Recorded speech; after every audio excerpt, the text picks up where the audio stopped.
এই যে দেখেন, একটা সময় কিন্তু বাহরাইনে আপনার প্রচন্ড মুক্তা উৎপাদন হতো।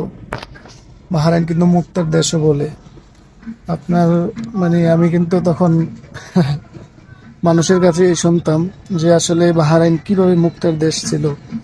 এই যে দেখেন, বাহরাইন যে মুক্তা প্রধান দেশ ছিল, সেটারই স্থির চিত্র এগুলা।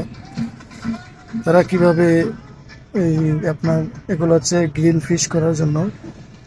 এই যে এই জিনিসটা আপনার পুরাই দেখেন কিভাবে তারা এই মুক্তা বের করতো, সেই চিত্রগুলো এখানে তুলে ধরছে, এবং কিভাবে তারা মুক্তাগুলো সংগ্রহ করতো।